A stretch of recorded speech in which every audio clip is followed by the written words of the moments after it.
Oh,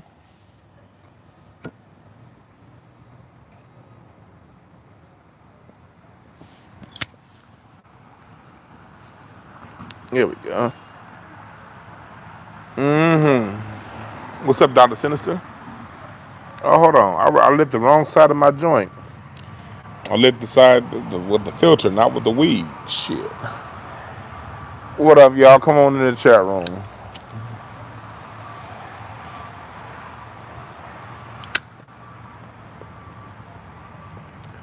I wonder why that shit wasn't catching. Come on in. This is a spontaneous. What's up, Christian Clayton? And this is spontaneous. What's up, Nicole? PJ? Because I don't know if y'all been listening to Twitter Spaces all day. These motherfuckers still got their firecrackers. Man, get them old cheap ass firecrackers out of here. Those firecrackers sounded like motherfucking cap guns. That's the thing living in South Central LA. Niggas gonna be having firecrackers, fireworks, until New Year's. Yeah, what's up, Glenn? What's up, Trauma? This nigga said Roland will eat everything DeWan would not. That's cold. That's a whole lot, because I don't eat a whole lot of shit. I just eat the same shit all the time and too late at night. Yeah. Nigga JJ in the chat room, he really look like Jimmy JJ Walker, like in real life. That motherfucker, JJ in the chat room go around saying, dynamite for chips and tips. They be like, you look a lot younger than I thought you would, Jimmy Walker. He be like, dynamite. And this nigga be, how you a Jimmy JJ Walker impersonator? You got to be an ugly motherfucker to be a Jimmy JJ Walker impersonator.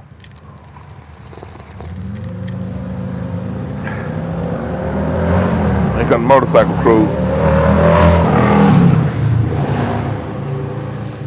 That nigga fooled his own auntie. His own auntie thought the nigga was Jimmy JJ Walker. What's up, G Mars? Positive influence. But yeah, thank y'all. Niggas said the Gutty Professor. Y'all stupid.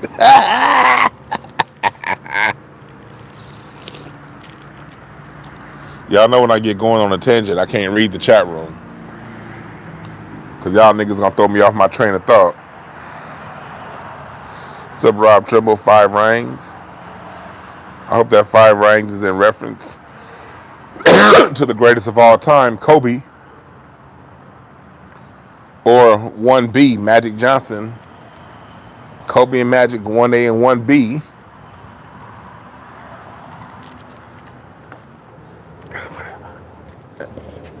Yeah, what's up, DJ Show?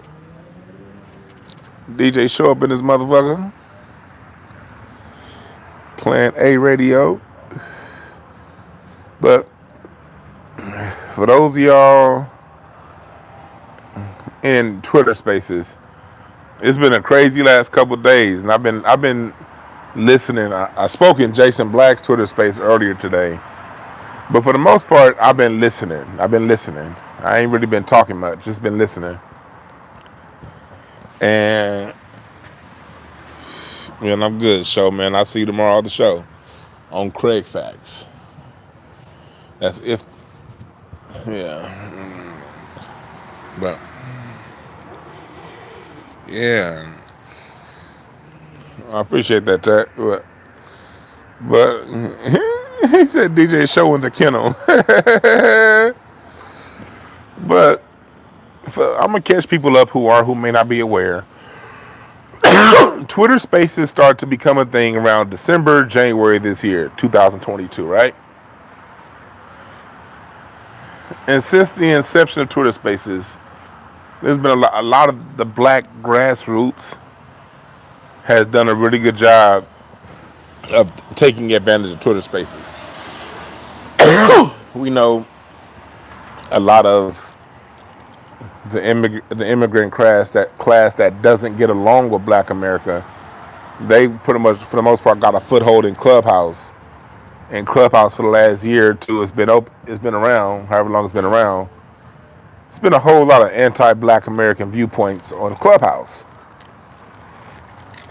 I know because I was one of the first people on Clubhouse, and I was probably one of the first people off Clubhouse. It got to be too much.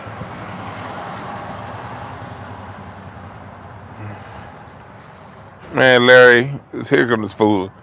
Larry, you can't fight, so stop all that nonsense, boy. But what's up, Monique? So, Clubhouse has been taken over by immigrant tethers, not the good immigrants, the ones that don't know their goddamn place. And they've been running their mouth against Black people for the last year and a half, 2 years, however long Clubhouse been open, to the point to where I still have Clubhouse, the app in my phone, but the last time I logged into it was maybe 9 months ago. So Twitter Spaces came around into 2021, early 2022, and a lot of Black Americans have gotten strong footholds in Twitter Spaces. From the Secure the Tribe crew, shouts out to my man Sonny from there. Those brothers. You got then Tariq has been doing a really good job on Twitter Spaces. Anytime he goes on Twitter Spaces, it's 1,200, 800, 2,000 people in there, 3,000 people in there. Jason Black, since he's gotten on the Twitter Spaces, gotten massive amounts of people into the Twitter Spaces. When I get a Twitter Space, I've got the massive amount of about 22 people. I got 3 times as many people in this chat room now than I had on my most crackinest Twitter Space. But I only tried Twitter Space. I've only done like 2 Twitter Spaces. I probably should do it more, but I prefer YouTube. But I probably should do some more Twitter Spaces. But I like YouTube more. But anyway, that's the background of what's been going on. So in the Twitter Spaces, Black America has been doing a lot of rallying around reparations. How are we going to get our reparations?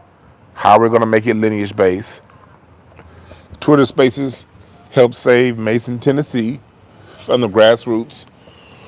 Because back in March, there's a lot of Twitter Spaces on talking about how Mason, Tennessee was getting ready to be taken over by the state because of the Ford factory coming in.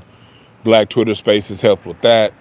Black Twitter Spaces has been doing a lot of constructive things over the last 6 months. So what we've seen over the last couple of weeks is Black Blue Check Twitter trying to invade that space. We've been seeing Black Blue Check Twitter recently, as within the last month, create Twitter Spaces to sort of go at what the Black grassroots have been talking about. Again, I'm just getting everyone up to speed who may not have been up to speed as to what I'm going on, because I don't like to just start talking at what I'm talking about. I like to give you the beginning before the beginning so you understand the context of the present. So this has been going on Twitter Spaces. So in the last month or so, Luther Campbell's been hosting Twitter Spaces about what's going on between foundational Black Americans. He basically calling us a hate group and saying that we're anti this and anti that, giving you your Black bootlick Democrat talking points. Yes, the same guy who brought us degenerate culture within our music is now telling us we need to vote Democrat and fall in line and come together. Don't stop, get it, nigga. Yeah, him. And you've seen him, and you've seen a few of these other blue checks, basically try to talk radical, try to talk like they're down for Black people, but their ultimate goal is to get us to vote Democrat. So this past week, you've had the unlikely pairing of Roland Martin and Luther Campbell. Yes. Roland, head shaped like an owl, Martin, and nephew Luke. And I call him nephew Luke because when it comes to talking politics, he's nobody's uncle. He's nephew to everyone in this chat room. Everyone in this chat room knows more about what's needed in for black people politically than nephew Luke. Call that motherfucker, instead of Luke Skywalker, I'm gonna call this nigga's name Luke Edmund Pettis Bridgewalker.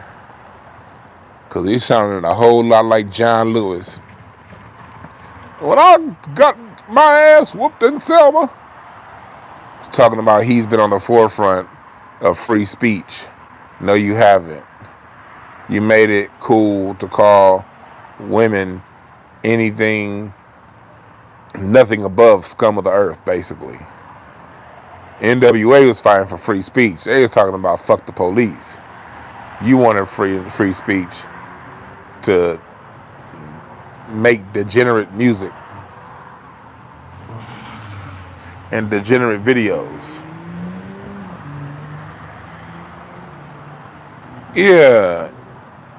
He wasn't talking about, you right about that show, he wasn't talking about no politics when he was talking about shaking it. And that's always been my thing. If y'all notice this, pay attention to this, black people. It's always the niggas that had criminal records that be the first ones talking about you can't trust niggas. Notice that. Just like it's always the people that was the sexual deviants, the people who mistreated women and men, vice versa, depending on what sex you were. The people who did all kind of dumb, degenerate shit in their 20s. When they get in their 40s, those be the first ones in church. Running their mouth, talking about Jesus, Jesus, Jesus. You notice that? Look, if you go to a church and it's a Sister Maxine on the second row saying, "That's right, Pastor. That's right, Pastor." Sister Maxine, back in 1967, was busting it open for a real one, or 10 real ones. Sister Maxine was getting run through by John Henry. My nigga Henry was hitting Sister Maxine. Niggas named Lester. Motherfuckers, nigga Maxine was getting run through by any nigga in a Buick. If he had a 1963 Buick, Sister Maxine was dropping it for a real one. But now she want to be in church talking about, yes, Lord, yes, Lord, yes, Lord. Yeah, she done got ran through by all the niggas with two names. Niggas named, right, Lester Jr., Ray Earl, nigga, Henry John. Nigga, all them niggas was hitting Sister Maxine. Now it's always the people like that are the most holy. Notice that. So now Luther Campbell, after doing nothing but bringing degeneracy to black music, now wants to tell us we need to straighten out and we need to vote. And then he's turning around and saying foundational black Americans are a hate group and we're causing division, while he brags about being from the Caribbean. Now, he wasn't bragging about being from the Caribbean when he was trying to sell them records. The music from his island, that nigga come from the Caribbean. He wasn't using no motherfucking steel drums in his music. Well, he wasn't using none of them Caribbean instruments. It wasn't no timbales. Nigga didn't have no cowbells. Nigga, it wasn't no. weird ass Latin horn riffs. No, you was doing straight black American music. Now all of a sudden you the king of the Caribbean, and you got the bright idea that we should just vote, and black people shouldn't delineate ourselves from degenerates like you.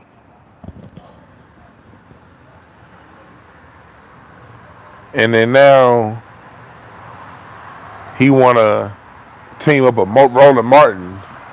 You know, Roland couldn't wait for any opportunity to team up with anybody with a blue check. You notice ain't nobody been fucking with Roland Martin. They shit. Niggas been treating Roland Martin the way NBA owners treat Donald Sterling. Oh, we don't know him. Oh yeah, no. You ain't seen nobody fucking with Roland Martin. So Roland Martin couldn't wait for the opportunity to get with anybody of relevance. You dig what I'm saying? So now Roland Martin and Luther Campbell decided to team up in a tag team of insignificance. These motherfuckers they thinking that they Hulk Hogan and Macho Man. Remember the Hulkamaniacs back in '89? Remember like when Macho Man and Hulk Hogan got together on Saturday Night Superstars and you was pumped up? No, they were called the Mega Powers. Yeah, the Mega Powers. That was Macho Man and Hulk Hogan. I remember I was like 9 years old when they hooked up. I was happy as hell. I was like, Hulk Hogan and Macho Man. Nigga, together forever, man. Shit. That's what Luke and Roland Martin think that they doing, but they're not. They're not. You're not the Mega Powers. You're more like, what was them two little dudes? What was them two garbage men in wrestling back in the day? They used to lick people's head. What was that the name of that tag team? They used to walk like this with their hands and they would grab somebody's head. What was the name of that dirty ass tag team? Y'all know what I'm talking about, chat room? The Bushwhackers, yeah. You motherfuckers is the Bushwhackers. Over here thinking y'all about to clean up something. Ain't nobody give a fuck about it. Who the fuck? Think about it. Luther Campbell, I'm 40. So Luther Campbell, early 90s, late 80s, I'm supposed to be the generation that he got influence over. I get you niggas in y'all 20s, y'all don't know who he is. Y'all weren't born. But I was in middle school when Brown came out. Hell, when Brown came out, I remember being in the dances in middle school trying to inch my way over to my current wife. She was just the chick with the big booty in school that I wanted to holler at back then, but I was too shy to.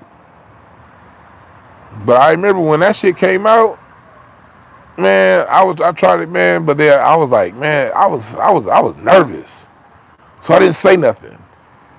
I was like how a lot of you niggas still is as adults. I got over that shit. But in the 7th grade, nigga, I was too shy to go holler at my current wife. And I remember, Brown. I remember that shit coming on in a social hall, in a dance. We used to have dances at lunchtime. So Luther's music was for my generation, me. I got middle school memories of having the intention to walk over to that girl over there with the big booty, who's now my current wife. I remember having intentions to go holler at her, but I was too scared, and I didn't. And all I could think was, Brown. And I'm sitting here like, damn. Now the bell ring. It's time to go back to class. And I wanted to go holler at her, and I didn't. Now I got to go back to class with that L on my mind. So yeah, Luther Candro. I said Luther Candros. I said that because I saw Larry talking shit in the chat room, dog. Yeah, that was a weak move. That was weak. I ain't gonna say it wasn't. You know, some of you niggas had game in the 7th grade, in the 8th grade. I used to be envious of dudes that could holler at girls in the 7th and 8th grade. I was too scared back then. I just figured hell, I'm gonna play the drums real good or some shit like that. I was scared as fuck to still holler at chicks, and it took me a little. I had to grow into it, you know. So Luke's music is a part of that soundtrack to my life. And let me tell you something. That boy's voice don't mean shit to me, boy.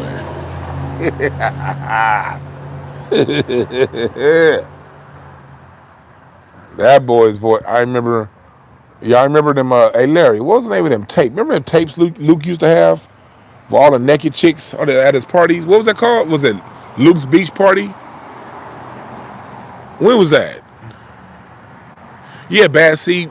Thank you for bringing up Big Tigger. Yeah, you're right. Because this show isn't just about. I ain't just talking about Luke and Roland Martin. This has been a lot of this shit going on. I just use them two because it's a catchy title, and I figured you niggas would laugh at it and like it. That's why I just went up with that. But we ain't just talking about them two idiots. Yeah, Tigger too. Yeah, Luke's Peep Show. Yep, Luke's Freak Show. Man, I remember. Look, let me tell y'all something. It used to be a video store on Slauson and West Boulevard, and another video store where the Marathon store is now, where Nipsey got killed. It used to be a video store in that shopping center too. So anytime when we was like 16, 17, anytime we wanted to rent a tape, you didn't have to be 21 at either of those video stores. So I would walk down to the Slauson and West Boulevard because I was closer to my house, and if they didn't have it, I would walk down to where the Marathon store is now. That was another place you could rent videos, and you could be like 16, and all you needed was like your high school ID. You didn't need to be 21 to rent the titty tapes. And like, I know you niggas in y'all 20s don't understand because you little horny bastards grew up on the internet being able to see titties since you was 7, 8 years old. But titties wasn't that easy when we was kids. When we was kids, you had to go on mission to see some titties. So we would rent the VHS tapes. So look, that's another area. You know, when I was a teenager, we would get the Luther Campbell VHS tapes. Nigga. So, yes, Luther Campbell is supposed to appeal to me. He's supposed to be able to talk to me and influence what I have to say. And you see that shit ain't working. Because what did you see in Twitter Spaces? A whole bunch of people my age, older and younger, but especially my age, telling Luke to fuck off. You and that Michael Strahan gap in your teeth. And Roland Martin, niggas talking to Roland Martin like, why you even here? We been done with you. See, man, this is my issue, man. This is my only problem with being fat. Us fat niggas got it hard right now because who's representing the fat niggas right now? Jason Whitlock, fat coon. Roland Martin, fat ass coon. You two niggas got me wanting to lose weight. For the first time in my life, I want to lose weight because it seems like fat is just, it's like fat and coon are synonymous right now. You got the motherfucking senator down there in Louisiana want to smoke weed. His fat ass senator want to smoke weed in office, but then talk about gay rights and LGBTQ rights instead of black rights. Fat niggas got it hard right now. I ain't ever really wanted to lose weight like that before in my life because as a fat nigga, I got an advantage. If you talk about me, I got better jokes than you, I can roast you, and you can't whoop my ass because I'm still athletic. So I like being big. But Roland Martin, man, Roland Martin's thoughts smell like bacon. I don't know, that's why I don't like that nigga, man. When that nigga think, you just smell like bacon frying every time Roland Martin thinks. And then after he speaks his bacon fried thoughts, all of his bacon fried thoughts come down to, you need to vote Democrat and listen to Al Sharpton. I don't even want to be fat no more, man.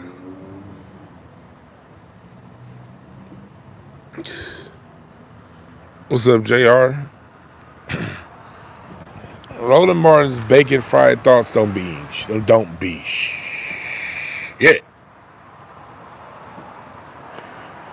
But you see, I was looking at Big Tigger.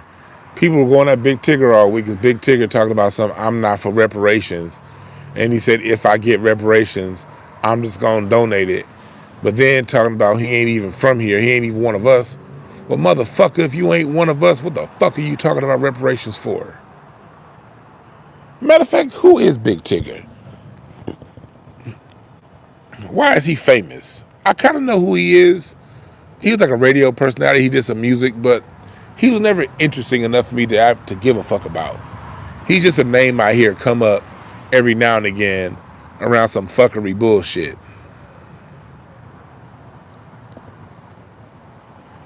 Like, oh yeah, Rap City. See who look, you see why our music is so degenerate? You had non-foundational black Americans who are showing their colors now, showing that they don't, which means they never have given a fuck about black America. These are the people hosting our rap programs.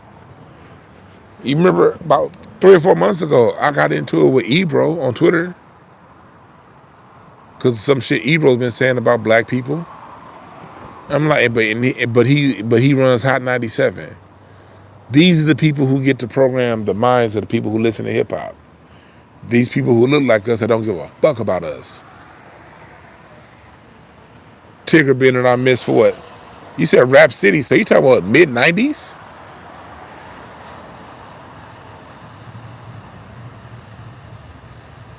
Talk about sleeper cells. Black people, look, think about this. Let me go on a little tangent real quick. This is off subject, but it'll come back to it.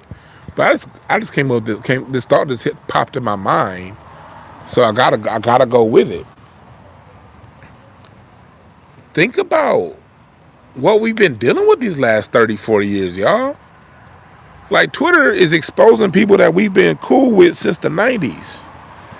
And these were people we trusted to break down and cover information that we loved and cherished. Our music, our media, our news. We've been listening to Roland Martin since the 90s. Because remember, back in the day, Roland Martin used to come on the BET News Break. That's when I first got introduced to Roland Martin. For those of you too young to remember, I don't know where Roland Martin was before that, but I remember in the late 90s, we'd be watching Video Soul, mid-90s, and when Video Soul would go off, it'd be a quick little news break after it goes off before the next show comes on, and it will break to Roland Martin. And so MTV had Kurt Loder, BET had Roland Martin. Y'all remember that?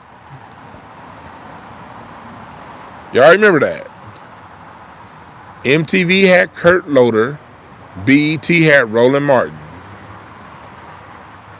Who knew Kurt Loder would end up being more credible than Roland Martin? So these people have been in our midst for a long time and we didn't know it. That goes on further research to prove Dr. Obitashaka's work on when he talks about this era where we've been in. He names it the post-1968 hostile forces era.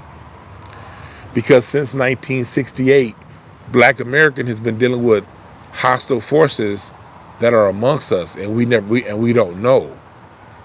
They're on the same side of the fence as us. They're in the same foxhole as us. See, before 1968, The enemy was clearly on the other side of the freeway, other side of the train tracks. The enemy, the open enemy, wasn't within your midst unless you was at church. But outside of when you had to go to work, when you got off work, the open enemy, your enemy was open. They weren't around us. So it made it slightly easier for us to navigate.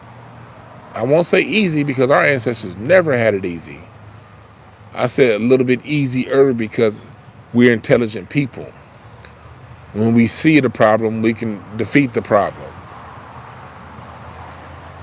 And that's why we did defeat the problem. Our elders won. Even though the only thing is they just they asked for the wrong thing. They asked for civil rights, not reparations. But our elders got what they asked for a generation at least. They won that battle, but they went to sleep forgetting that we're in a war. That's where they made the mistake. And we got to remember that, black people. When we fight, we win. Our ancestors won that battle within this last 400-year-long war they've had against us on this nation, on this land. Think about that. And the reason why they won that battle is because the enemy was clear. They were able to focus and target on that enemy and make changes. Now, post-1968, the enemy put on the same uniform as us through the white liberal. And through the white liberal, they said it's okay. We're going to bring these immigrants in. Those immigrants are people of color. So certainly they don't think like those Republican white males. Why would they do that? Matter of fact, look at the Republicans. They don't want them even here. They'll never be friends with them. So when we went to sleep after our last battle win, they've pumped us with people in who either look like us or look somewhat or non-white or look exactly like us. They pumped them in and sent the darkest ones of them amongst us. They didn't tell us that they found new ways to source their immigrants. Of course, some might slip through, but for the most part, make it to where they vet them good enough to where they know mentally who they're getting over here. So they come over here and they're within our midst, right? Then they have children. So look what happened in the 90s. We get Tigger, we get Roland Martin, we get 2 Live Crew, we get these people like Busta Rhymes, we get these people who integrated within our society seamlessly. Dougie Fresh. We get all of these people who we think they us. We get Bill Clinton. He plays the saxophone. He must understand our plight. We get the Obama.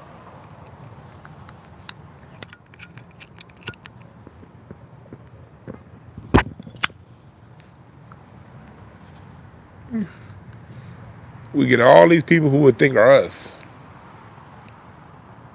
The whole time, they just in it for the culture.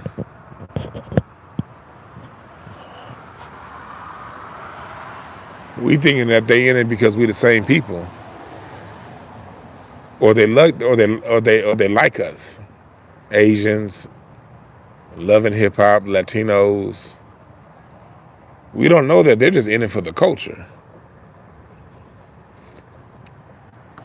So these people have had control of our discourse for well over 30 years now.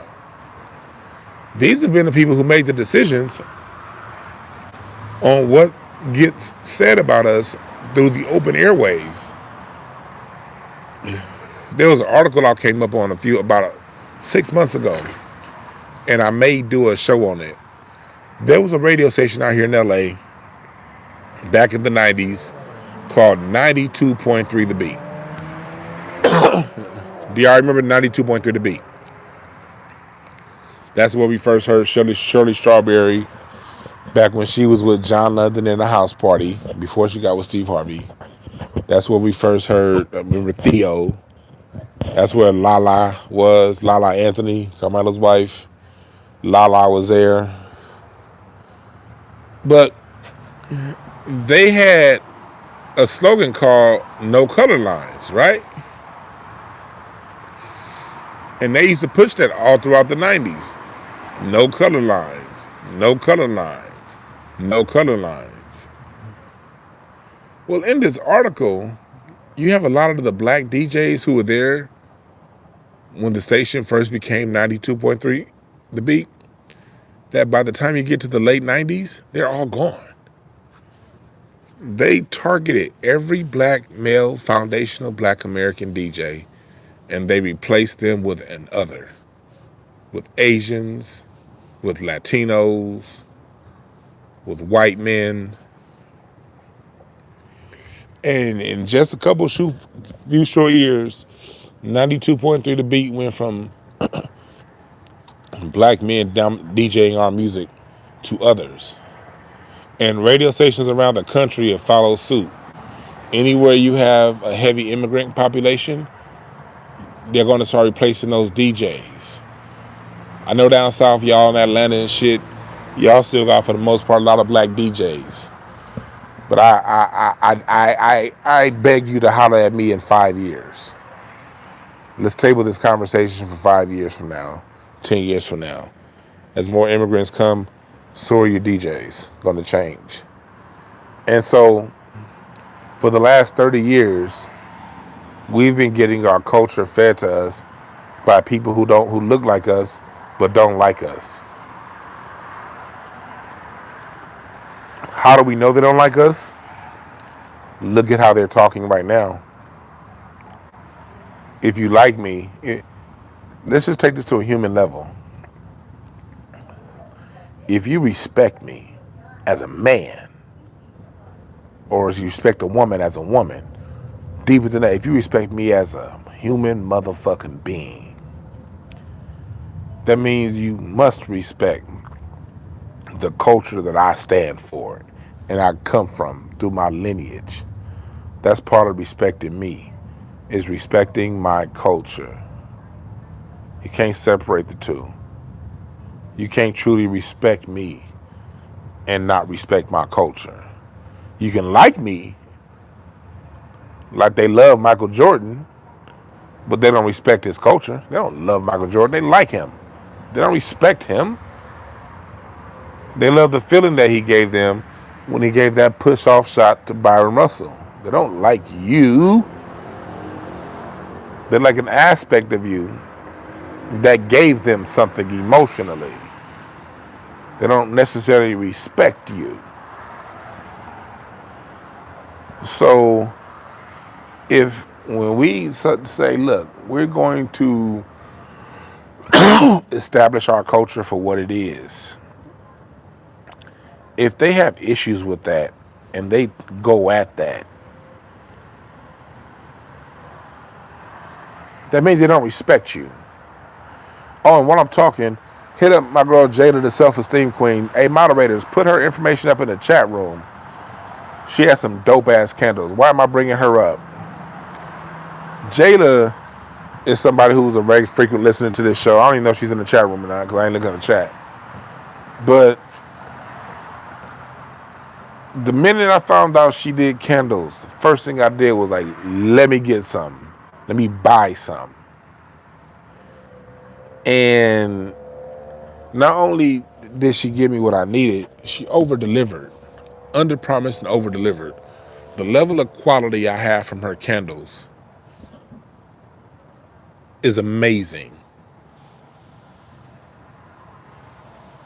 She's somebody who puts work and care behind what she does. And that's how we generally are as black people.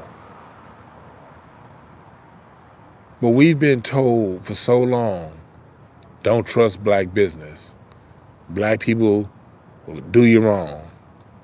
Black people will do this. Black people will do that.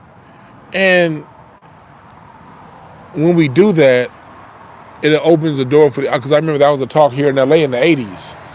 So by the time the 90s came, the Mexicans had all the work. So now when people like me become grown, we out of it. We can't even, and they won't let us in. But when going back to the point I was making about who's been feeding us our information, we've been getting our information from some of these same people that would never hire us. These same people who got their jobs specifically because one of us didn't get the job. And we didn't get the job partially because some of these rumors we believe about ourselves and people tell about us not being professional and not doing our work right and trying to cut corners.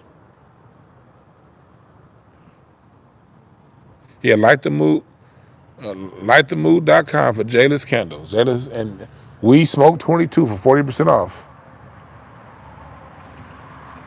That's my promo code, because I want y'all to get some discounts. I brought her up because, she's proof that they threw these myths out there for us, and myths are a fucking lie. Are there black businesses that ain't shit? Hell yeah, there are black businesses that ain't shit. But that ain't all of them. But, us perpetuating narratives like that is what helped open the door for these people to get in. And they've been slowly coming in for 30 years now. Slowly. We smoke 22 is the code.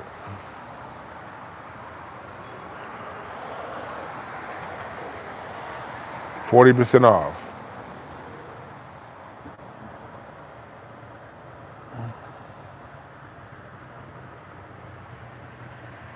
Yeah.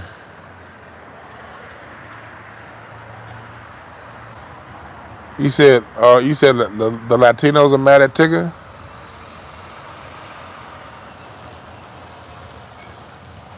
Oh, that's dope. Get it, girl. Your candles on the way?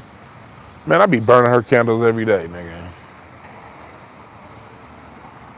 I told y'all, I'm probably the most, South Central LA esoteric nigga you'd ever want to meet. Nigga, I am a shit-talking, weed-smoking, fried chicken-eating nigga that will read some playing cards and read your whole life and burn some candles and light some incense and get some messages for your ass.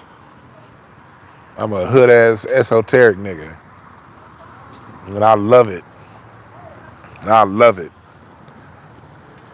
But that takes me, Trey, you just said something that takes me right to where I want to transition to what we're talking about too. Luke is over there explaining now. Yeah, Foodpedia, checker. Jayla's candles, they have a wood wick. Not too many candles have a wood wick.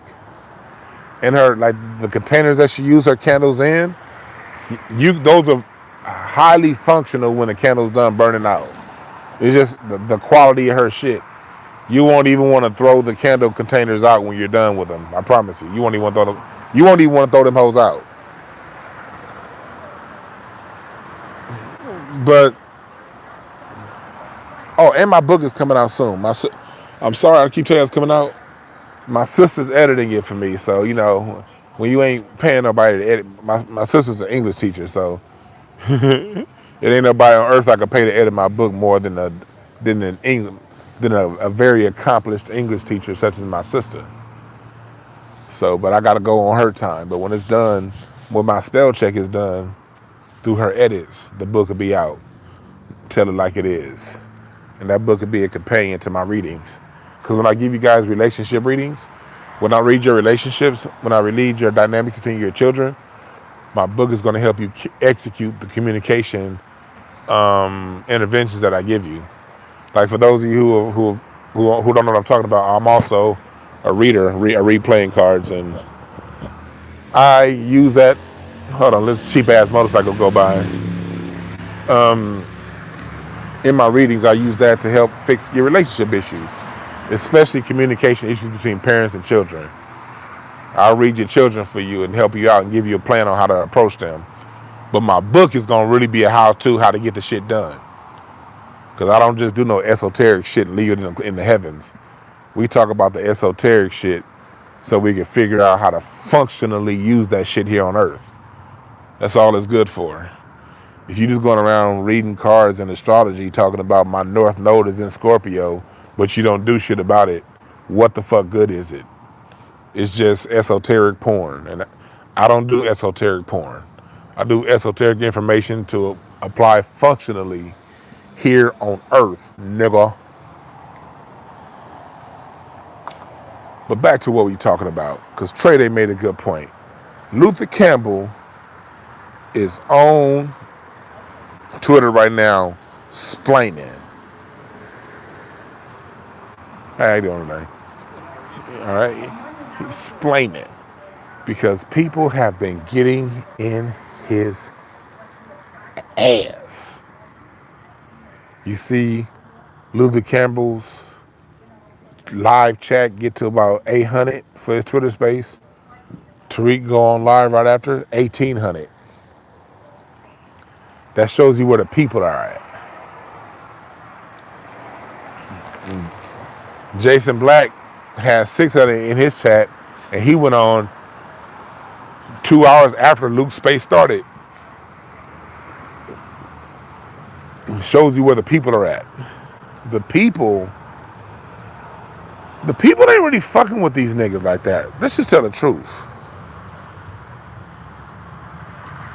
Oh, you said T-Pain talking slick about Tupac? I gotta see what's up with that.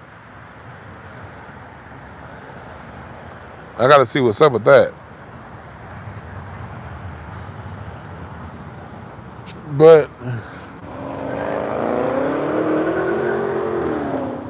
we're seeing what's happening right now is the people are like, you know what? You niggas need to calm down. Because if you notice, the only people supporting Roland Martin and Luther Campbell, the only people supporting them, rocking with them, are tethers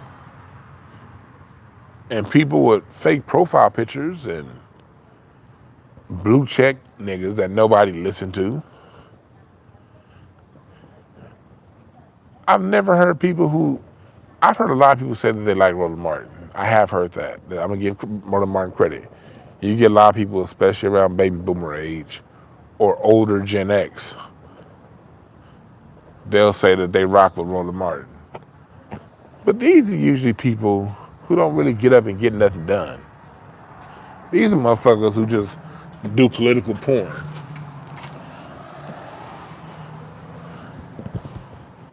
They sort of like who they like. They vote. And then go back to living mundane lives. Nobody listens to these people.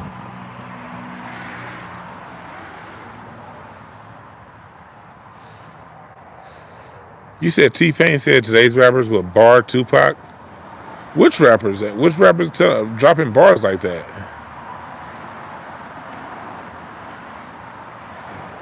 Tupac wasn't lyrical? See, yeah, that's how you know, That's how you know T-Pain ain't from here. Because lyrics like Dear Mama, uplifting women, that don't mean nothing to him. You know what I mean? Lyrics telling you to fight the government, they don't mean nothing to T-Pain. And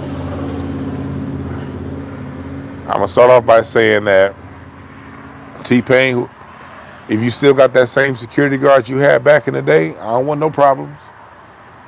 Nigga, I was like 12 feet away from Suge Knight when Suge Knight got knocked out by T-Pain's bodyguard back in, I don't know what the year, 2011? Whenever the NBA All-Star game was in Phoenix, when Shaq and Kobe won co-MVPs, that All-Star game, I was out there for All-Star weekend. And I was there that night at the W Hotel when T-Pain's people and Suge Knight's people got into it at bottle service. And T-Pain's security, no, it wasn't T-Pain. No, it wasn't T-Pain. No, I'm going to talk shit. Yeah, damn. It was Akon's people. Akon's security guard, not T-Pain's security guard. I get them two niggas mixed up. It was Akon's security guard that knocked out Suge Knight. I got them too confused, even especially back then. But that's another story. T-Pain, sit your ass down talking about Tupac didn't have bars. Nigga, please. Tupac incited the world.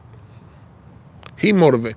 Tupac had motherfuckers ready to protest the government and kill a Crip. Like, goddamn, Tupac, how you get motherfuckers ready to fight the government and then become drug dealing gangsters? I remember being here in LA when Tupac got on death row. All them Ladera Heights niggas, overnight, every nigga from Ladera Heights and Culver City started saying cuz. Like, nigga, you ain't no motherfucking Crip, nigga. Your parents drive a Mercedes S600. And you live in a 6-bedroom house on Corning and Slauson.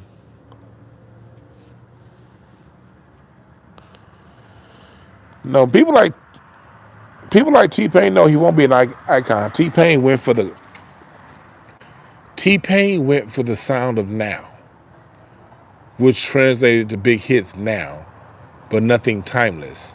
T-Pain didn't do anything that's going to. T-Pain didn't do anything the kids are feeling now. I mean, him nor Akon. They both had a couple club bangers, but nothing that people really care to see and listen to. It ain't nothing you're going to sit in your car and just be. No one now or forevermore is going to sit down and be like, man, let me get that T-Pain album. Let's rock that album out for 2 or 3. Let's play that shit. We're going to ride from. Man, we about to go on a ride from goddamn. We about to go on a ride from Birmingham to Atlanta. Let's put in that T-Pain album. We're gonna rock that whole T-Pain album from LA to Vegas. Have any of you ever said that? We about to ride to Vegas to this T-Pain album.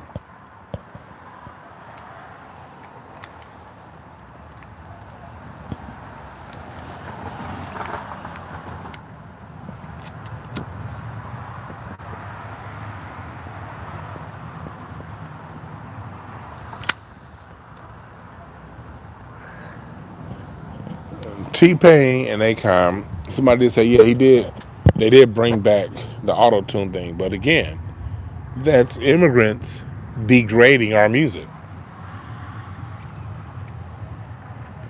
Before that, you had to actually sing if you wanted to sing. Just like Luther Campbell brought in degenerate, objectifying music, T-Pain and Akon brought in, hey, you really don't have to know how to sing. Whereas before auto-tune, because auto-tune was around before both of them. Auto-tune actually came around in the 70s. It started with Cher. Cher couldn't sing for shit, so they created a device that could hit the notes for her. So auto-tune from its inception was made to compensate for singers who couldn't sing. T-Pain and Akon turned it into the primary tool, which further degenerated black music. Because black music is soul music. Our music is the reason why our music hits different and the world bends to it is because we invite you into our soul with our music, both vocally and through instruments. Either you can hit the note or you can't. You need no damn compensation to hit a note. If you can't hit the note, nigga, just change keys. Maybe that C sharp is a little too high for you. Maybe we gotta lower this down to B. Or take it down an octave.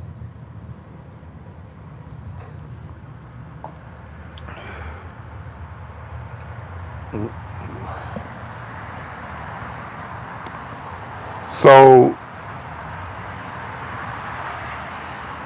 when it comes down to it, the auto-tune removed a key element of our music, and that's the soul.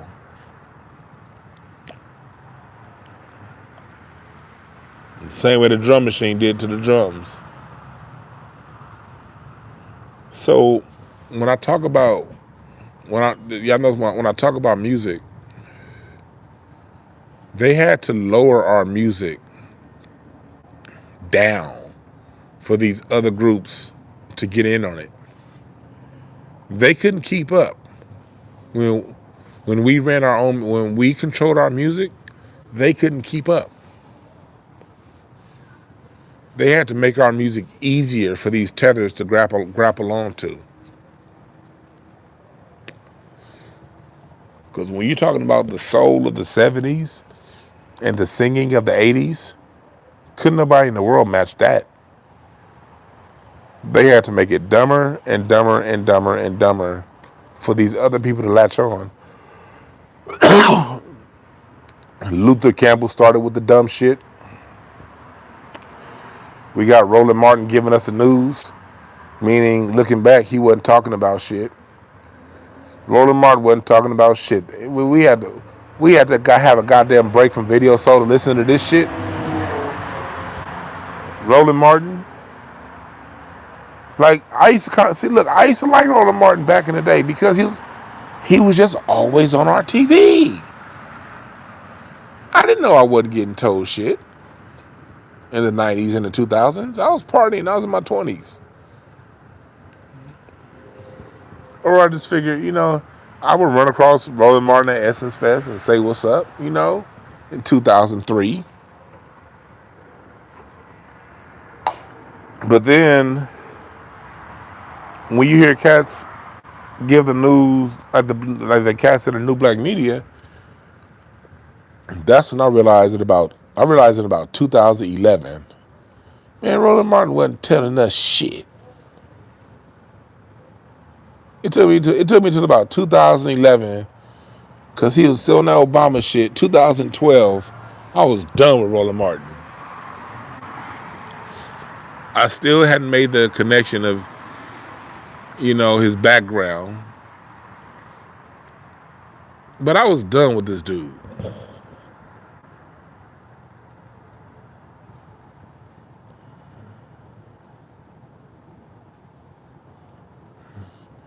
I'm talking about no. Zap had a talk box. That's different than auto-tune. Well, what Zap had, you had to actually sing. You had to still be able to sing with Zap. And then use them keys to bend the notes.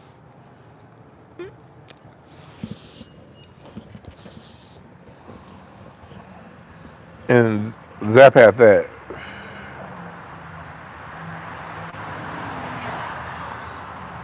Yeah. But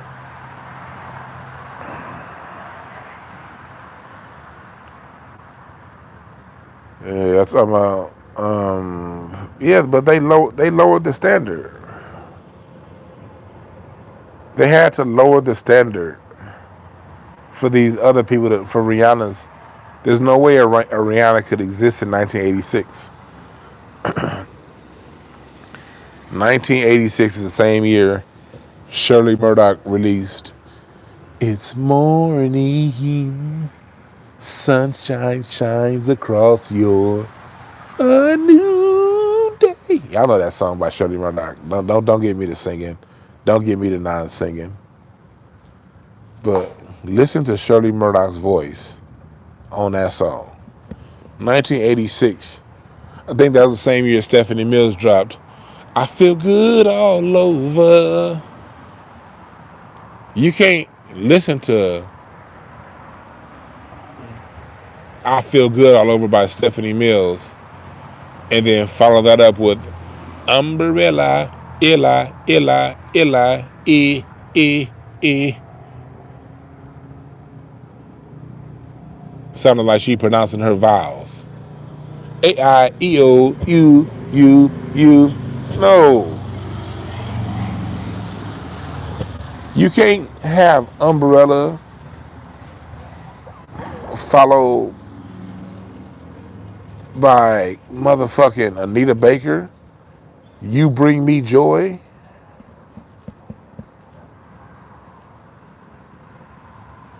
You can't have Cardi B followed by MC Lyte. There's no way in hell you can sandwich Cardi B between a Queen Latifah track and an MC Lyte track. It wouldn't work. It wouldn't work. You can't hear I rocks rough and stuff with my Afro puffs rage. You can't hear that and then listen to Bodak Yellow right behind it. You can't listen to the Bragg Funktified. Coming from the 644. It's the Brett NJD. Wow. You can't hear that followed by no Bodak Yellow.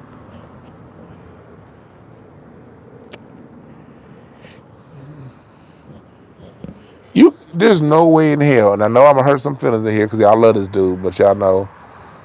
But if we go back to 1981, 79, you can't hear Barry White drop it with some alpha male, take it off. Take it all off. Followed by Teddy Pendergrass, turn off the lights. And then here, and I'm feeling in my body, somebody who make you change your ways, like hanging with your crew. You got it bad. You can't follow up no fucking Teddy Pendergrass and no sorry ass Usher. It wouldn't work. They had to wait 20 years after filtering out the alpha male black energy to bring in Usher. You can't hear I Want You by Marvin Gaye in that alpha male energy. No. See, they dumbed it down through us first. They had lesser talented foundational black Americans bringing in the music.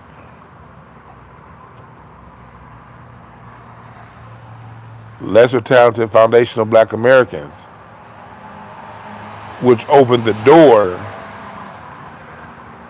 for these non-foundationals. Well, let me take it back. I won't even see lesser talented. Let me take it back, because I'm not trying to take away Usher's talent. He does have talent. I'm not trying to say lesser talented. I'm trying to say that they didn't pick from the best crop. Let me tell you how it got. Let me break it down to you how it worked in the 90s and in the 2000s. It's a little different now because of the internet. It's a little bit different now. What the hell, I got to hurry goddamn up.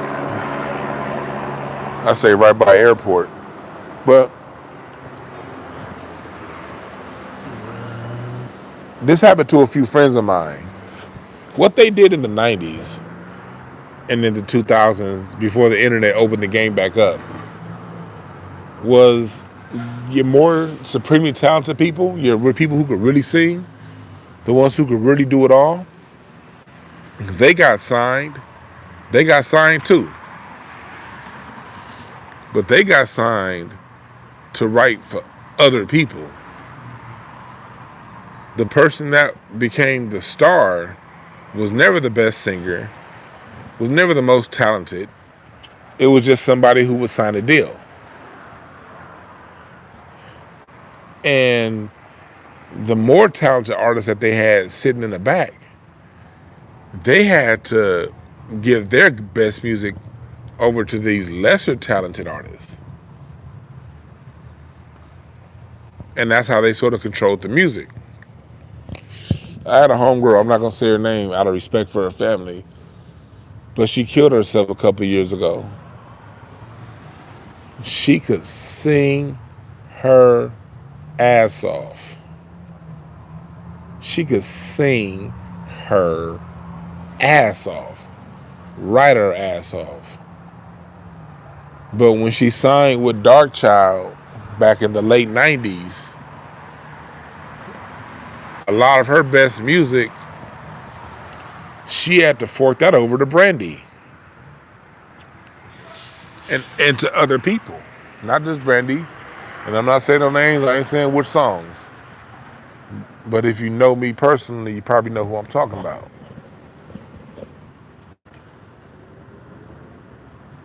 So that wore on her. And I don't know why she ultimately killed herself. I have no clue. We didn't have a conversation about that. But from my point of view, I saw how her having to give up her best creations to other people really wore her down. There's a lot of people in the music industry whose lives got ripped apart in the 90s as record labels as major record labels start to buy out independently run black labels, because what they did was, if you were talented, either they didn't resign you, or they signed you to develop other talent. They wouldn't sign you for your own music. You now had to become either an A&R or a writer, a staff writer, or something like that. And it ripped a lot of talented people's lives apart. And that's how they functionally helped destroy our music back in the 90s. Like that.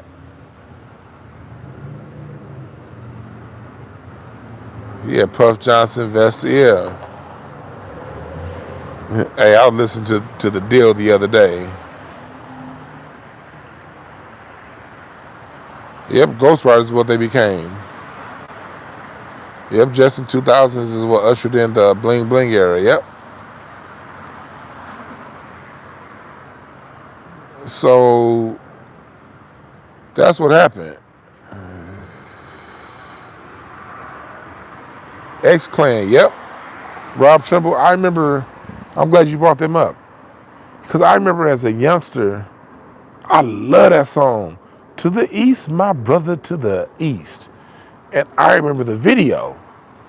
It was these two giant black men towering over the New York City skyline, symbolizing that they're bigger than life, talking about a song about self-respect. And I remember I used to watch Rap City, and every time I watched that video, it just did something. I didn't know what it was doing to me. I wasn't conscious at the time. Like, I grew up in a very churchy household. But it was just something about that song I loved. And then out of nowhere, they stopped showing the video. They only showed that video for like one summer. They showed it during the summer, and then they just stopped showing the video. And I used to always wait for that video to come on, because it just did something to me. And they out of nowhere, they just stopped playing the video, and then you didn't hear nothing from X-Clan no more. I remember wondering, okay, when is the next X-Clan project gonna drop? When is the next Digital Underground project gonna drop? When is the next BBD project gonna drop? It was a lot of music that came around pre-93, a lot of artists that when you get to 96, 97, you like, hold on. What happened to such and such and such and such? We had the internet back then, but you couldn't find information out like this on it. There were no gossip blogs back then. Back then, the internet, 97, 98, the only thing the internet was good for was Yahoo chat. And, you know, dialing in and seeing if you can get images from the Hubble telescope and porn pictures. You didn't even get good porn videos back then. But you got some good titty pictures. You didn't have to buy a Playboy or a Black Tail magazine.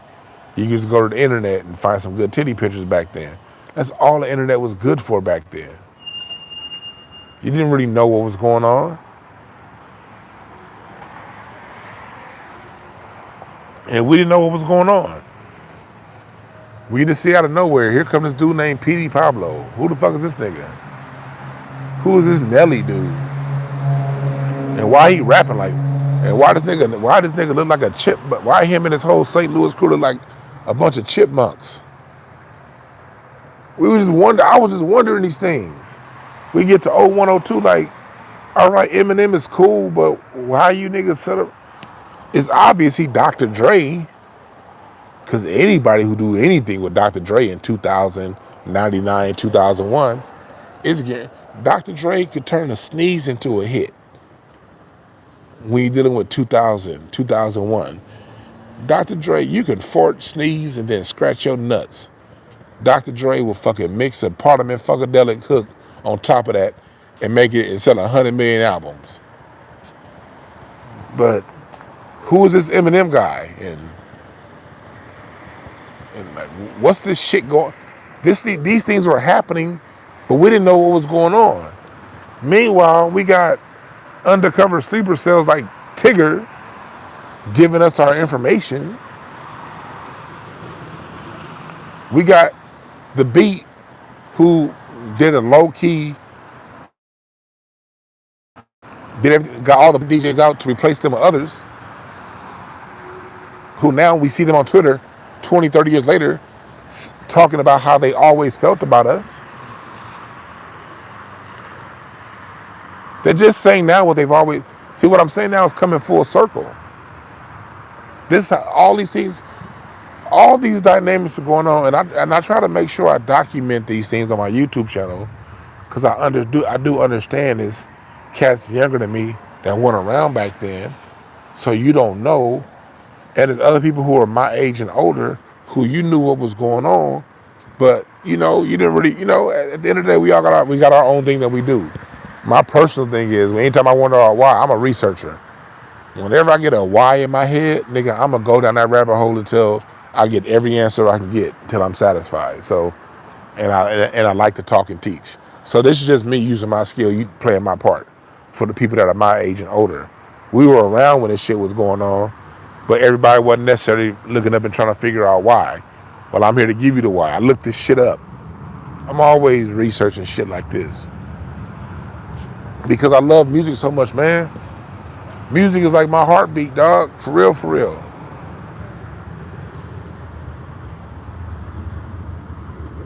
Like, my heart beats to music, man. 6/8 time is when your heart beat. Your heart beats at 6/8.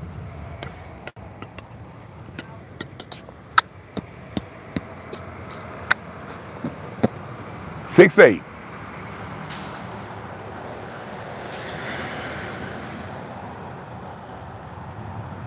So I like figuring out why these things happen.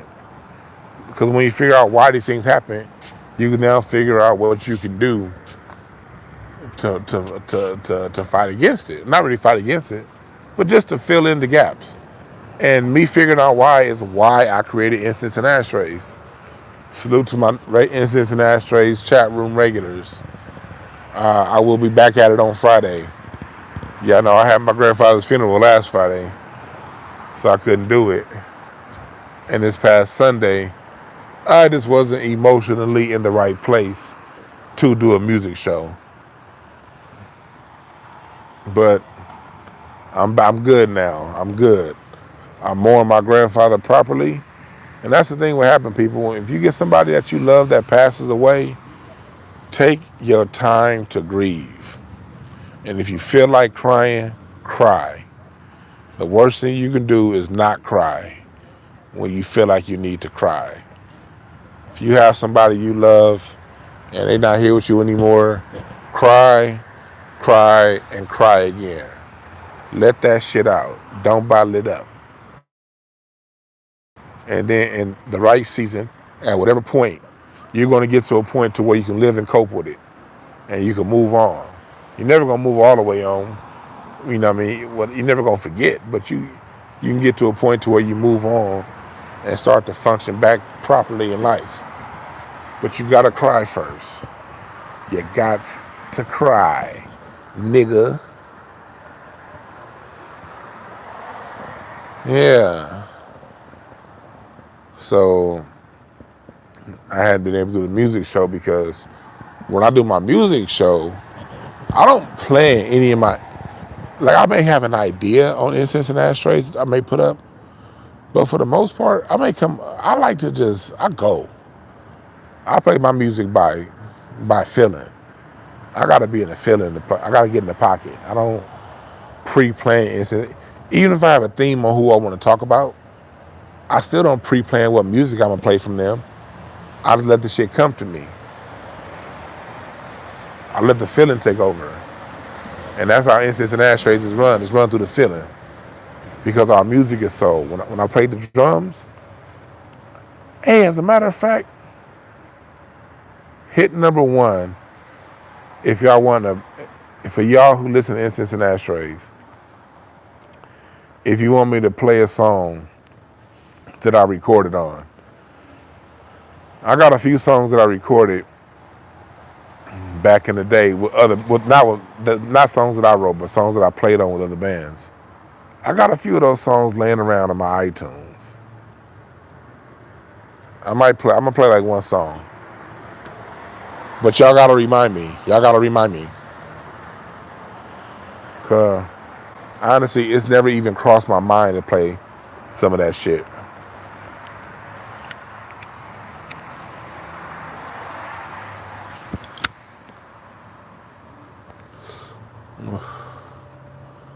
Rest in peace with your 50th father, Quan.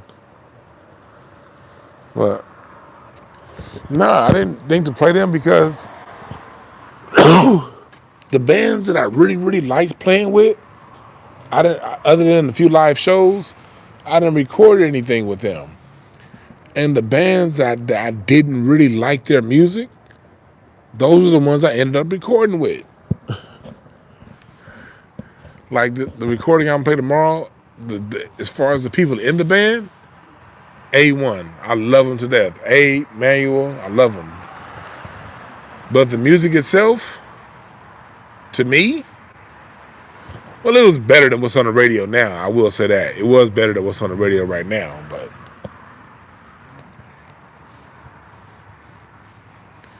I ain't like it.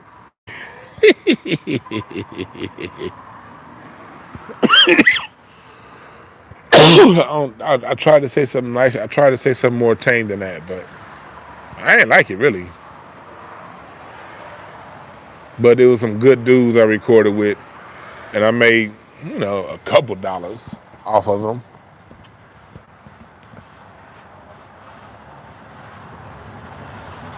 But all right, I'll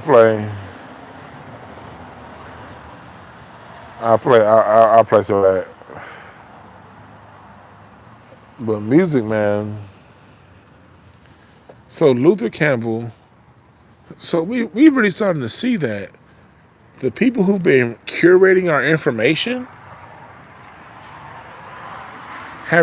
we've really had the enemy that looks like us curating our information since the 90s. So if you my age, that means since your preteen, your teen years, that's all you've been getting your information from. And if you're in your 30s and younger, literally your whole life. See, when a white person's talking, there's a natural defense system that we put up. Even for the Democrats, when they watch MSNBC, they still have a certain level of filtration that they put up when you see a white person talking. But when you see a black person talking about the news, Al Sharpton, Joy Reid,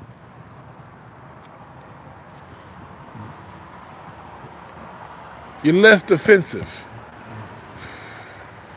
Because first of all, and I ain't talking about independent black. They don't like independent black being media. No, this does not include them. I'm talking about a black person that works for a white corporation. Let me make that clear. I have to make that distinction clear. If you put a black person that works for a white corporation out front, defenses are down. Now, if it's a black person with a black corporation representing himself, niggas got more defense than the 1985 Chicago Bears. Shit, the niggas got more defense than the 99 Spurs, nigga. Niggas got more defense than the motherfucking 2001 Buccaneers, nigga. Motherfuckers got more defense than Ron Artest. Niggas got more defense than Ray Lewis, nigga. Niggas got Deion Sanders level defense, motherfucker. Niggas got Ben Wallace defense. Motherfuckers goddamn defend like Ozzie Smith when it's a black person that owns his own shit and he's dropping information. Niggas defenses is just straight up on Warren Sapp levels, nigga. Niggas defenses is on Floyd Mayweather level. You niggas is Philly. Niggas got the whole Philly shell defense locked up. When it's a black nigga talking some shit, niggas got the shoulder roll. Motherfuckers know how niggas is Pernell Whitaker on defense when it come to niggas, boy.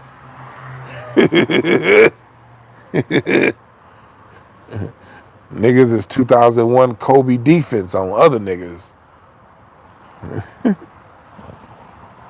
But when you dealing with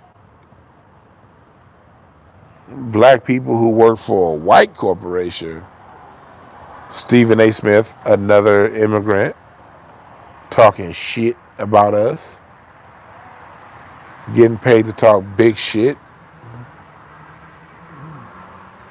So I went around the corner for the last hour now, just circling back to my main point. For us as black people to have gone through this, I understand why we were confused in the 90s now. I understand why we were confused in the 2000s. But if you notice, black people, we don't stay confused for long. That's something we should be proud of.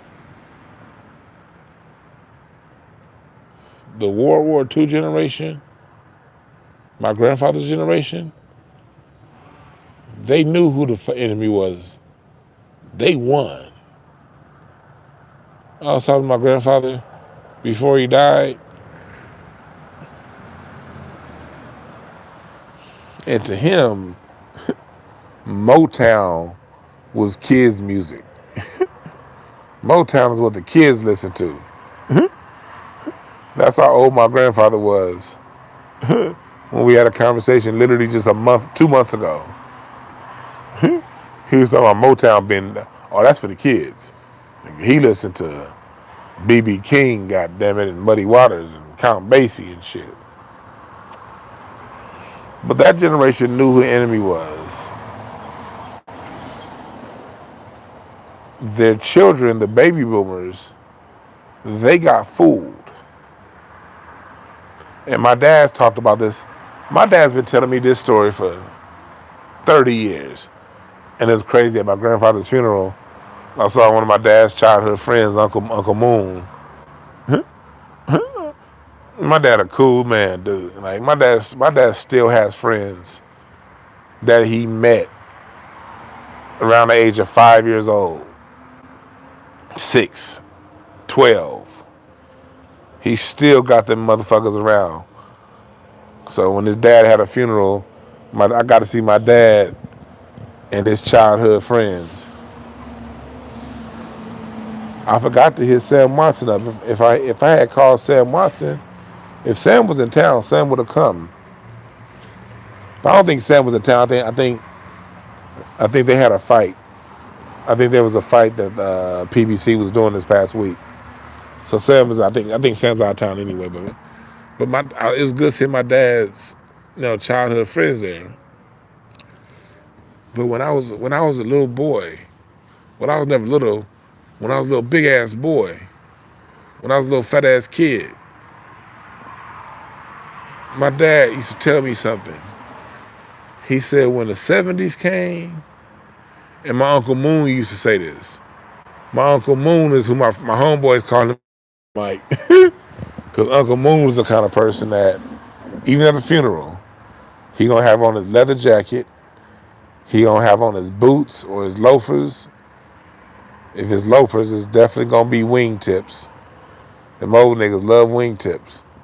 Or he on some freshly shined boots, and he still got the pork chop sideburns. And he be wearing them hats. And yes, when I saw him at the funeral, he had the Bluetooth in his ear.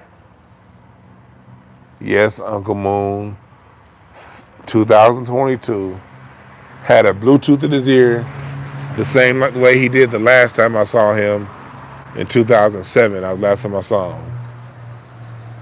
He had the Bluetooth in his ear then, just like he does now. That's how you know he an old nigga. But Uncle Moon used to always say this. And my dad picked this up from Uncle Moon. When the 70s came, they put out them good movies, played that good music, and they had us tickled and they had us tickled having a good time with one another. Good music, good movies, free love with the ladies, had us out there feeling tickled. Meanwhile, the whole time they was tickling with our balls. They was tickling with our balls and putting the switch in the deck at the same time. He said, we thinking we getting tickled by the movies and the ladies. No, the movies and the music was just tickling our balls. We didn't get a nut off, is what he was saying. He spoke at the Foundation of Black American vernacular of suggestive messaging, out of metaphor. What he was saying was, we thinking we just getting tickled by all this good stuff going on. It's not that. It's them motherfuckers tickling our balls. And we feeling tickled and feeling good. But when it was all said and done, crack came in and we didn't get a nut off. So all we had was temporary fun. And then that crack hit. And when that crack hit, it was too late because we was all too partied out and too cracked out and too strung out to do anything about it. My Uncle Moon taught me this lesson in 1991.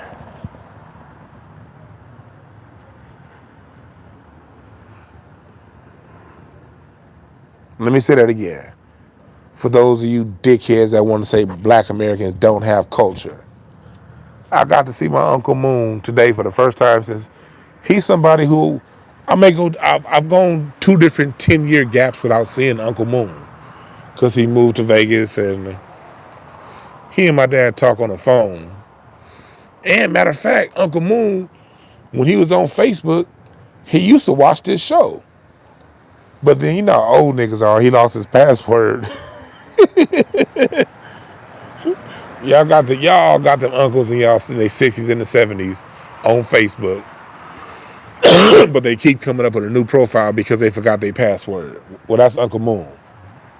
When I saw him at the funeral, he was like, yeah, young nigga, you talking that game like I taught you, young nigga. But I forgot my password, and so I ain't been on Facebook to see a show. Because whenever I do this show from my computer, I do it through Restream. So it restreams through Facebook, through Twitter, yada, yada, yada. I'm on my phone now, so I'm only on YouTube. But when I'm on my computer, it restreams through Facebook. And he was like, yeah, young nigga, when I get my password, I'm going to go back and watch your show. You dropping that game the way I taught you, young nigga. And that's how he talking at my grandfather's funeral. But I love Uncle Moon. That was game Uncle Moon gave me when I was a 10-year-old. You know how I remember I was 10? Y'all know my memory. I'm a fat nigga with a memory like an elephant. He told me that during the first round of the playoffs, 1991, the Lakers played against the Houston Rockets in the playoffs, 1991. And I remember being scared because Akeem Olajuwon used to do my Lakers dirty. He used to do Kareem dirty. Now we got this sorry-ass center named Vlade Divac. I'm knowing Akeem Olajuwon about to do my Lakers up. But the Lakers won that game. And my dad would have, his friends over during the game. So after the game, my dad and Moon, they got in, they talking about Reagan. And they were talking about, like, this is 1991, Bush is in office. They're getting ready, they're talking about this Bill Clinton guy that may be running for president next year. For you young niggas. I'm a 10-year-old. And so my dad, Uncle Moon, Uncle Michael Traylor was in the house. My Uncle Michael was over the house. It was a lot of them. They got to talking about the 70s. And because like one of their friends at the time had just got put in jail. But he was strung out on drugs on that crack shit. So they were talking about this whole crack thing. And I was just a little boy, 10 years old, sitting in there watching while they were smoking weed. They were smoking their weed, passing their joints. I'm sitting right there listening to them. And so, see, that's why I ain't never been scared of no joints. You get a father like mine that smoked and get the wisdom that he gave you and raised you the way my dad raised me, ain't nothing wrong with this flower right here. Shit.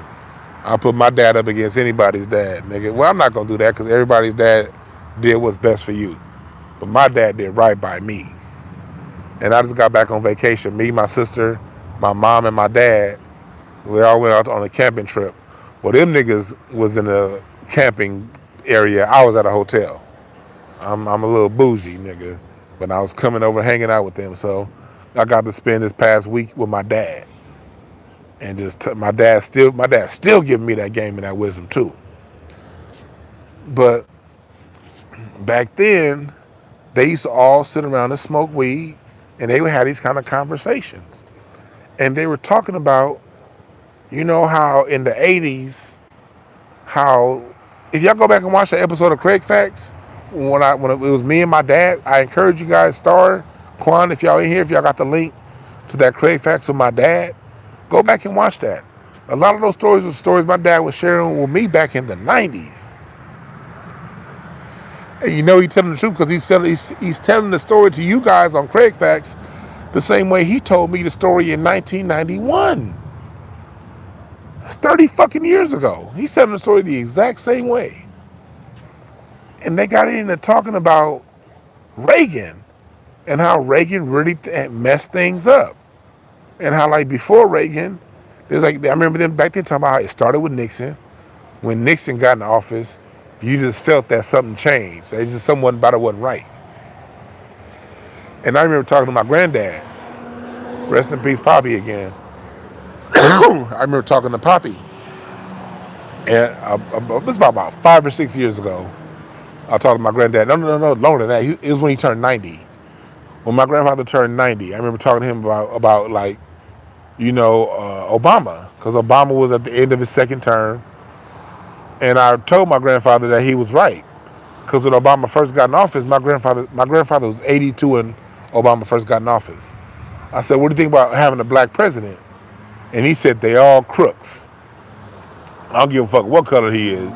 If he president, he a crook. He ain't gonna do shit. He said the black one's gonna do you worse than the white ones. That's what my grandfather told me in 2008. But me, I'm fresh out of college. I got my college degree. You know, I'm politically astute. I'm thinking I know more than my granddaddy. I'm thinking, man, Obama gonna be different. I'm thinking, at 2008, how old was I? I'm 27. So I'm thinking I'm 27. I got my degree. I got my, man, grandpappy. Yeah, I love you, Poppy, but he be talking shit all the time anyway. My grandfather loved talking shit. I'm like, yeah, whatever. Well, in 2014, now my grandfather is 90. And I told him, I said, you was right. He's in office and he ain't did shit. He just a crook. I got to tell my grandfather he was right. And that was beautiful. But my grandfather, this is what he told me. He said, I said, so how did you know that?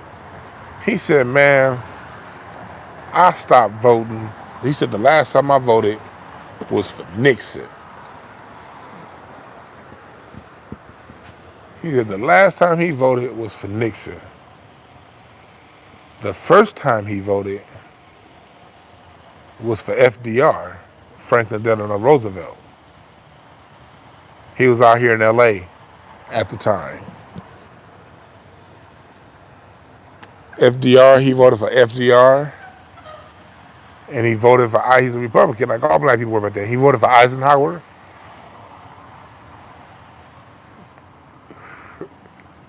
You know, and he voted for Nixon. Each time Nixon lost to Kennedy in 60, he voted for Nixon he voted for Nixon in 1960. He voted for Nixon in 64. And he voted for Nixon in 68 when Nixon won, 1968. And he talked about how Nixon talked about he was for the people. And then once he got in office, he said he was the crook. He said, then he looked back, he said Eisenhower I was like, well, Eisenhower at least built the freeways. And he was like, he was still a crook. He was like, all of them was crooks. And so, like, that's the environment I grew up in. And then he talked about how, like, Nixon really fucked us over. And then my dad would tell me that. And that's when Uncle Moon said, they broke that whole time down. He's like, we was watching Shaft. My dad basically told it to me like this. In 72, 73,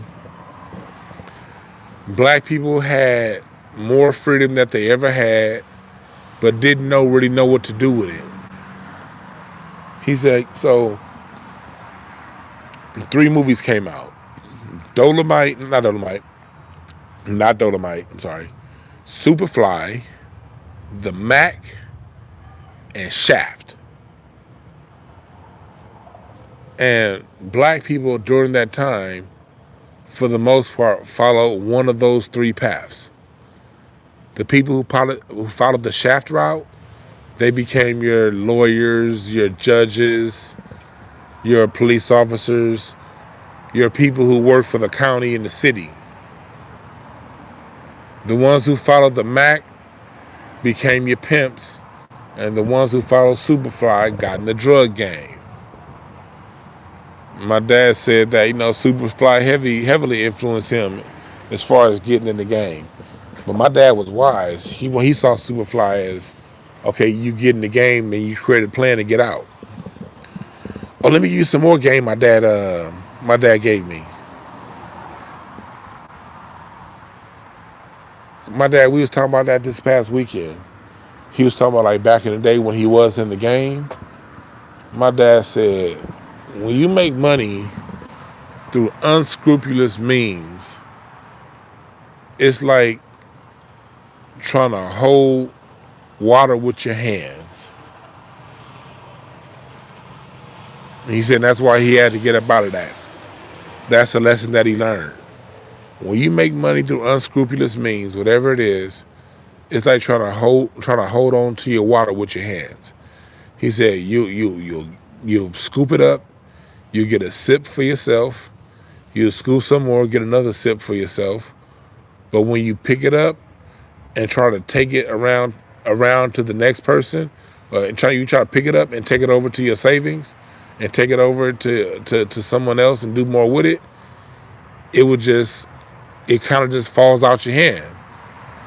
So by the time you done took the water from the well,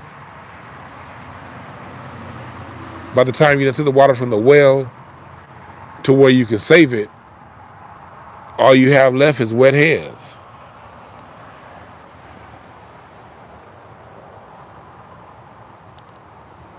That was some game my dad dropped to me. He always would. Like talking about like, so basically when you make your money, you want to make sure you make your money on an up and up. Because when you make it taken from one person to give to yourself, you're never gonna end with it. That's not gonna end well. You're not gonna end with the savings and the nugget you thought you was gonna have. You basically just gonna end up with wet hands.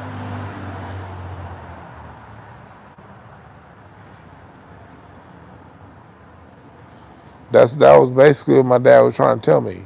When you make money from taking from people, when you make money doing things that are harming people and hurting people, you'll make your money and you will drink. You'll drink well too. But if you think that money's gonna last for you to live a lifetime on, bad news for your partner. You're just gonna end up with wet hands.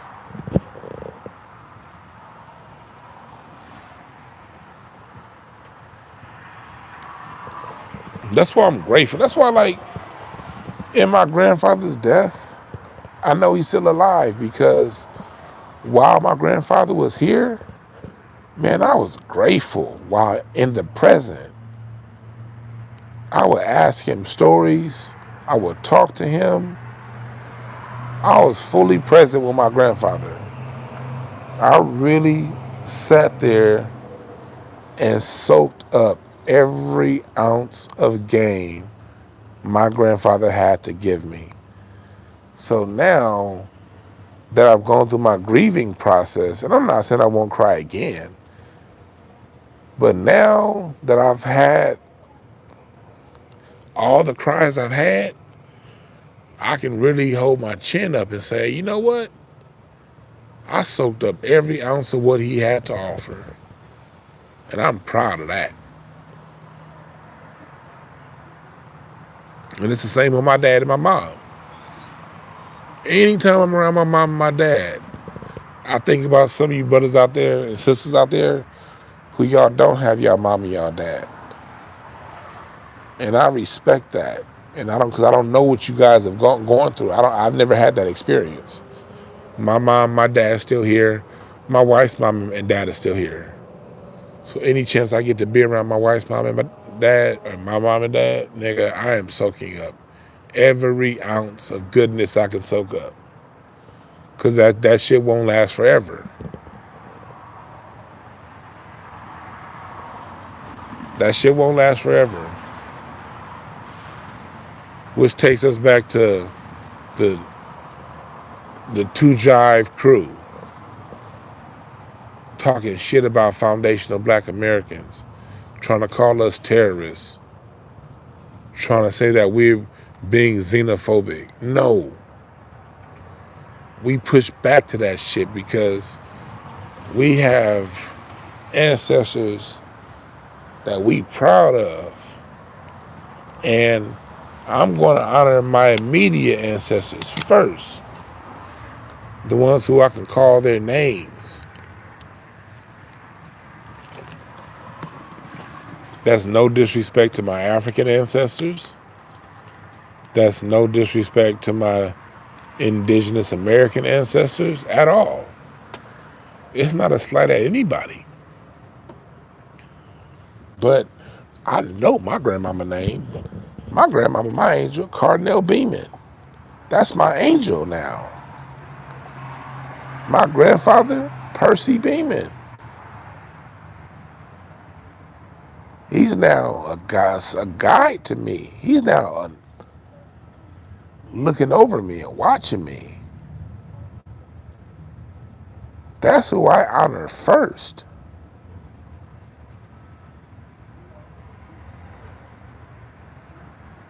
And that's no disrespect to anybody. But it was my great-great-grandfather who invented the automatic railroad crossing. And he sold that patent to move the family from Benton Harbor, Michigan to Los Angeles, California.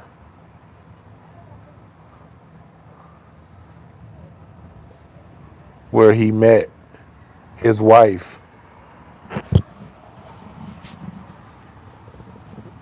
That was my great-great-grandmother, who came from Louisiana. No, she came from Michigan, too. They both came from Michigan together. And they married the bloodline, that bloodline that invented the automatic railroad crossing,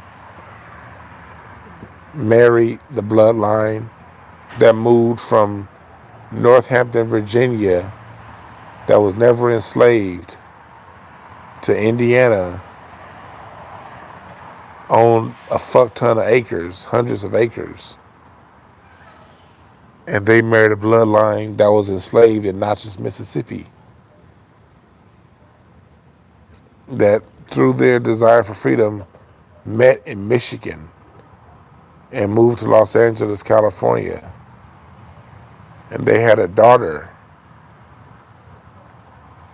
who used to sing. I found this out through my Aunt Bobby, who's still alive. My aunt's 87 years old, and she's still alive. And she's my grandparents' last remaining child. She's about to be 88. Damn, she's about to turn 88. And Aunt Bobby live as hell. Let me tell you something Aunt Bobby once said. This is how live Aunt Bobby is. She told my dad one time, she said, because my dad was like, Bobby, you sure don't mind telling the truth. And she said, I'm the one that pulled the hair out of the lion's ass.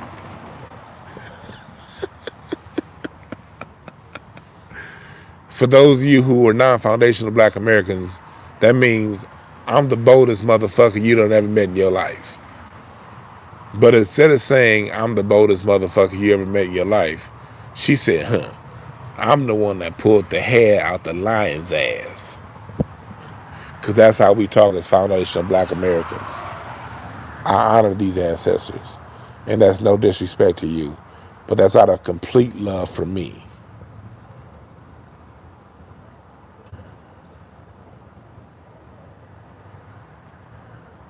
You're right, Natchez was a brutal place for my ancestors. I told you, if you've seen the show before, I'm on YouTube. I played you guys plenty of the clip. I showed you guys a news article a few times. My family was freed in 1855 through the will of the slave master, Nathaniel Hoggett. He said, upon my death, I release my sons and daughters to be free and to own the plantation that I made them work. The state of Mississippi came in and said, due to unforeseen circumstances, we cannot honor the will of Nathaniel Hoggett. And you mulatto niggas go back to picking the cotton. And so, yeah, no. With no respect to you, Luther Campbell and Swollen Martin, I need my reparations for that. If the state of Mississippi didn't step in 1855, my family will own a plantation in Natchez, Mississippi, which at the time, 1855, Natchez, Mississippi, was one of the largest economies in the country.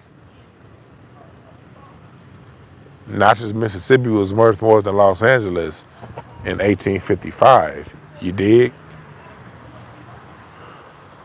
Natchez, Mississippi was worth more than Atlanta, Georgia, and Miami, Florida in 1855. In 1855, Natchez, Mississippi was worth more than Chicago. Nigga. But we didn't get that because he was classified as mulatto. Mind you, that's why I say the world is the white versus non-white. You can call yourself whatever the fuck tribe you wanted to call you. If you're non-white, mulatto, Melungeon, Chickasaw, Choctaw, Negro, nigga, your skin is what color? Not white? Oh yeah, go over there.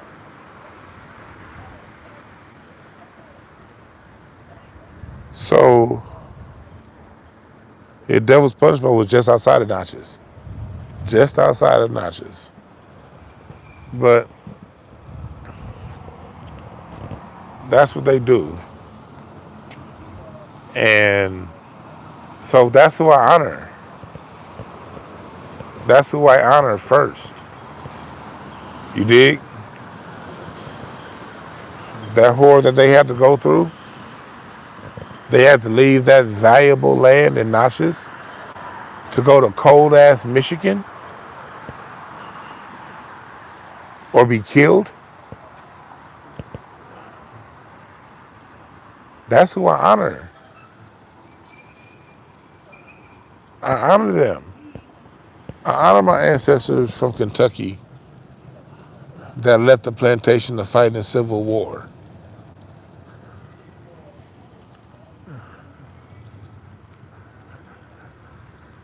I honor my ancestors that are from North Carolina that fought for the Union in the Civil War. I'm sorry, no. The ones from North Carolina, those are the ones they fought in the Revolutionary War.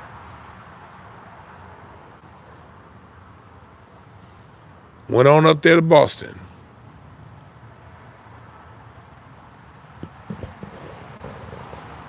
So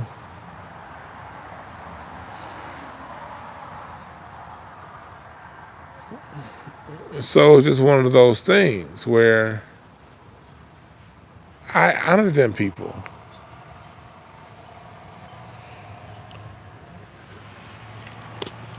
We do have a culture.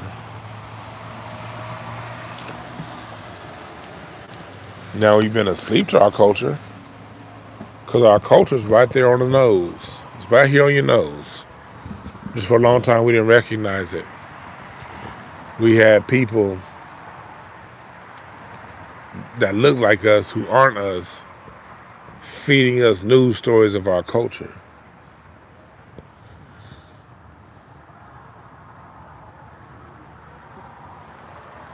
See how it all ties in?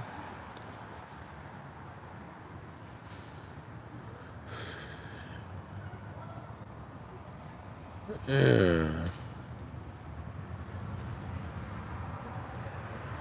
So, what's up, Butter Love? So that's basically what it comes down to. You gotta, we got the two live fools, the two Jive fools, the two Jive crew, butting in on our business. And what we've seen in response is the grassroots in much larger numbers responding in a much more constructive way. People from Mason, Tennessee won, and we winning. Just got to keep it up.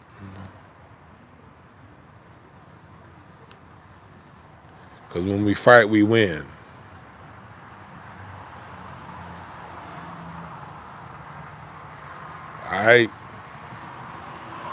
I'm tired as hell. I've been out of town last few days, nigga.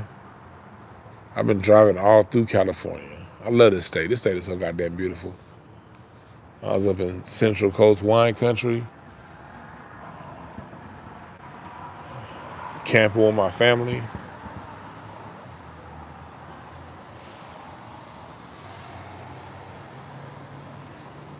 I'm tired. But I see y'all book me for some readings. I got some readings tomorrow I'm doing. I love doing readings. If y'all really want some help with your relationships, one thing I've been doing that I got to put in my books about what I do in my readings, I've really been helping families with their communication with their children. You may just want me to, if you have children, and yeah, especially if you have a child that there's things going on with that child you don't understand, relationship-wise between you guys, or my readings, I can help you get through those. Find exactly what the issue is and ways to work with it. Got my book coming out real soon. As soon as it's done being edited. And all that good shit. But I'll holler at y'all, man. I appreciate y'all. I'm going to be on Randy Short again. Hopefully Friday or Saturday. Well, I thought Friday, but hopefully Saturday I'll be back on Randy Short. And we'll talk some good shit. All right.